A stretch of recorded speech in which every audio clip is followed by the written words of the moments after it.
Right, we're stood at Sutterby. We're stood outside Sutterby Church, actually, and Sutterby is a place that isn't anymore. It's one of Lincolnshire's great number of lost villages, and these villages were lost in the medieval period. So all there is here now, apart from a massive, great big farm behind us, is this little church sitting on its hillside, but without its houses and without its people. And the church is still here, still open, and it's looked after by the Friends of Friendless Churches, and it's a lovely little building and a lovely little place.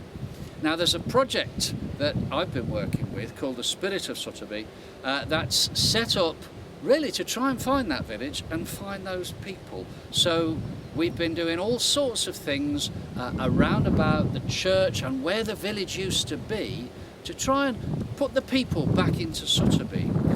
One of the things we did last year, now at the moment it's June 2015, but in May 2014 we came out to this churchyard, and there's just a few gravestones in it now, but we wanted to do a churchyard survey and we wanted to find those that had fallen over and were buried.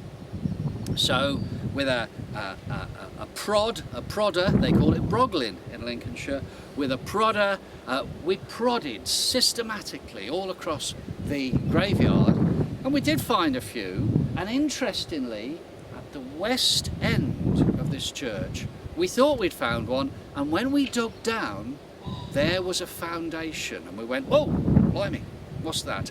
We stopped actually then, and it was a year then till we came back, and we've just done an archaeological excavation to discover those buried foundations here at Sutterby Church.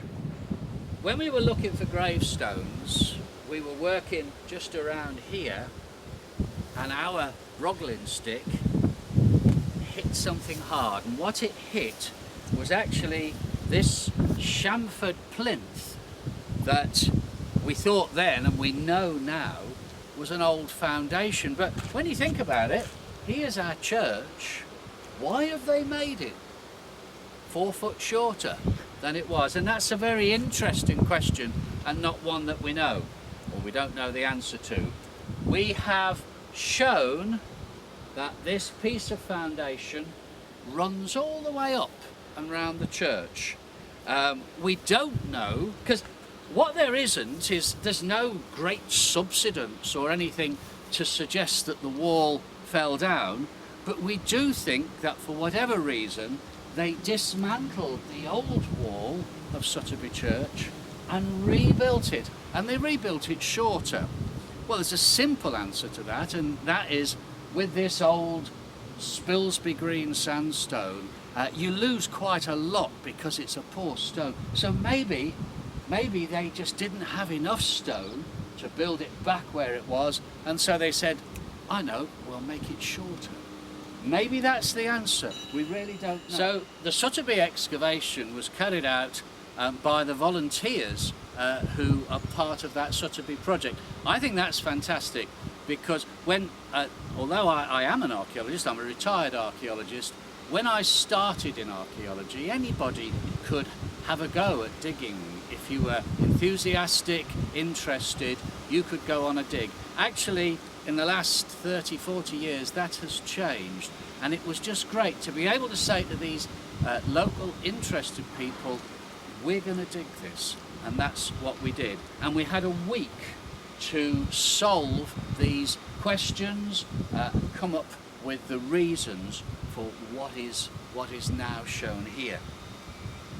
So we knew about this one foundation, and we dug down, we found the tops of it, the outer stones which show us that we're at floor level, the inner stones which were once the inside stones of the church, and the mortar covering all over them, showing that they were once all built up. So there we had a piece of our church.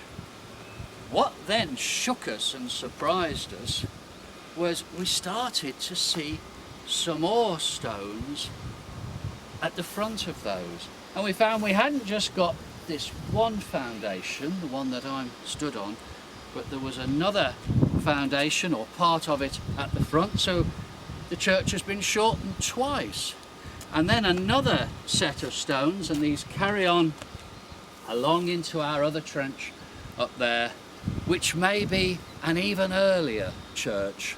So not one old foundation, but perhaps three. So 1, 2, 3, 4 phases of this church.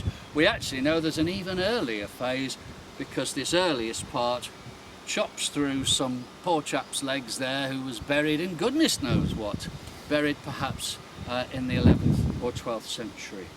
So an awful lot of story. We answered some of our questions, but we've ended up with rather more questions.